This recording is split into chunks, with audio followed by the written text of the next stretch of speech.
And last time we spoke on this show, you told me that in order to eventually be able to loosen the stay-at-home and social and physical distancing restrictions, the United States would need testing in place for, quote, knowing real time if a person is infected and then getting them out of circulation and contact tracing, unquote.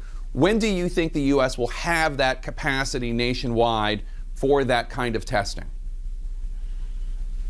You know, Jake, we really can't guarantee every area of the country, but what we're told by the companies and the people who are getting the antibody test, which doesn't tell you if a person is infected, it tells you if they've been infected. And that's going to be important when you think about getting people back into the workplace. But the other point, which is important, if you start, and when one starts, to relax some of those restrictions, we know that there will be people who will be getting infected. I mean, that is just reality. The critical issue is to be able to, in real time, identify, isolate, and contact trace. That's called containment. Right now, in places like New Orleans and in New York City, we're in mitigation. You mentioned the governors. This is really important. I've spent this week on the phone with a considerable number of governors, some of which I believe are going to be on your program later on. They are really important. I'm deeply impressed about how much they care about the balance of preserving the health of their citizens in their state at the same time as they cautiously do this re-entry. So, you know, I have confidence that with the help that we can do federally from the federal government to the fact that the states are really committed to doing it right, I think that combination, hopefully, is going to get us to where we want to be. Based on what you know right now, when do you think the country will be ready to take some of these steps to reopen based on the availability of testing? When do you see that happening? You know, Jake, that's a great question. And that's really what I was inferring when I said a rolling reentry. It is not going to be a light switch that we say, okay, it is now June, July, or whatever, click, the light switch goes back on. It's going to be depending where you are in the country, the nature of the outbreak that you've already experienced, and the threat of an outbreak that you may not have experienced. So it's going to having to look at the situation in different parts of the country. Obviously, New York, who went and is going through a terrible ordeal, is going to be very different from Arkansas, and you'll hear from the governor shortly, and very different maybe from some places on the West Coast, like Washington State, which have been successfully able to prevent that big spike. I think it's going to have to be something that is not one size fits all. When do you think it could start? You know, I think it could probably start, at least in some ways, maybe next month. And again, Jake, it's so difficult to make those kinds of predictions because they always get thrown back at you if it doesn't happen. Not by you, but, you know, by any of a number of people. We are hoping that at the end of the month, we could look around and say, okay, is there any element here that we can safely and cautiously start pulling back on? If so, do it. If not, then just continue to hunker down. And that's what, at least from the standpoint of the public health aspect, that we look at. Other decisions are going to have to be made at the level of the president and the governors about what they are going to do with all of the information they get. The only thing I and my colleagues in public health and medicine can do is to give a projection of the kinds of things that may or may not happen when you make these steps.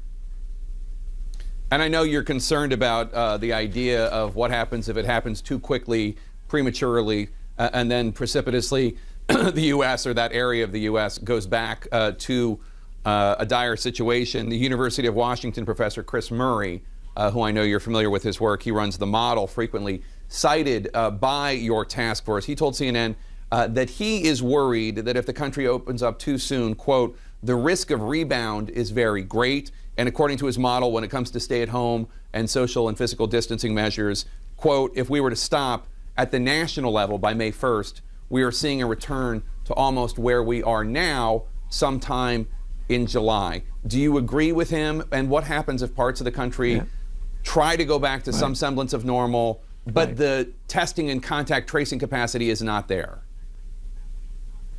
Well, I mean, Chris is a very good modeler, and we relied on him heavily to give us some capability of making some projections.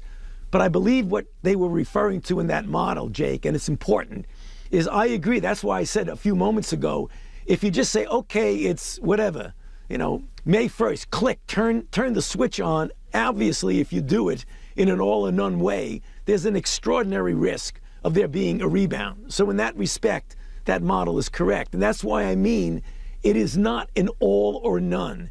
It's going to be something that you gradually and carefully, in different parts of the country, in different ways, try to get back. I totally agree if that all of a sudden we decide, okay, it's May whatever, and we just turn the switch on, that could be a real problem. And everybody knows that. So it's going to be something different from that. It's going to be a concerted way to take a look and try doing it appropriately, depending upon where you are in the country and what the nature of the outbreak is in that part of the country. And I'm sure you'll hear the same thing from the governors.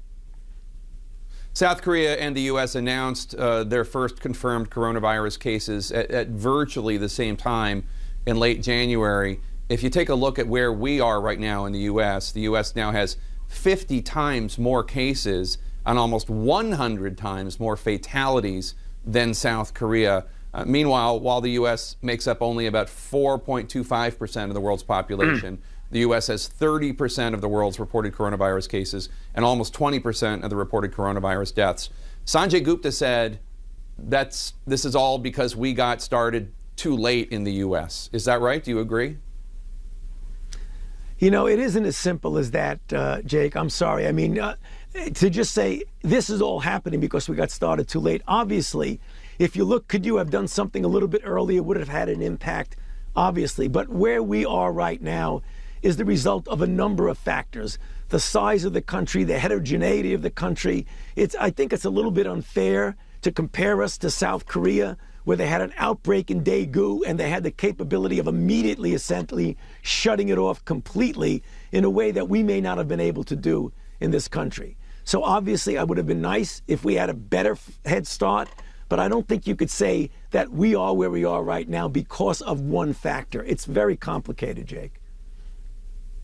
The New York Times reported yesterday that you and other top officials wanted to recommend social and physical distancing guidelines to President Trump as far back as the third week of February, but the administration didn't announce such guidelines to the American public until March 16th, almost a month later.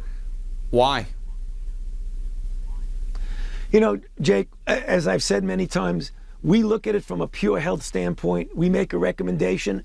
Often the recommendation is taken. Sometimes it's not. But it is what it is. We are where we are right now.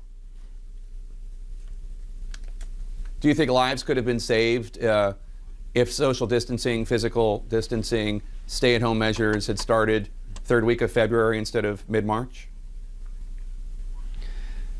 Jake, again, it's the what would have, what could have. It's very difficult to go back and say that. I mean, obviously, you could logically say that if you had a process that was ongoing and you started mitigation earlier, you could have saved lives. Obviously, no one is going to deny that. But what goes into those kinds of decisions is complicated. But you're right. I mean, obviously, if we had, right from the very beginning, shut everything down, it may have been a little bit different. But there was a lot of pushback about shutting things down back then. Do you think it will be safe in November for voters to physically go to vote at the polls? I hope so, Jake. I can't guarantee it. I believe that if we have a good, measured way of rolling into this steps towards normality, that we hope by the time we get to November that we'll be able to do it in a way which is the standard way. However, and I don't want to be the pessimistic person, there is always a possibility as we get into next fall and the beginning of early winter, that we could see a rebound. And hopefully, what we've gone through now and the capability that we have for much, much better testing capability, much, much better serosurveillance capability, and the ability to respond with countermeasures, with drugs that work, that it will be an entirely different ballgame. So number one, I hope we don't have a rebound that would make this very difficult as we get into November. But if we do, and there certainly is a possibility, I'm a realist, it certainly is a possibility, hopefully we'll be able to respond to that rebound in a much more effective way than what we're seeing now in January, February, March.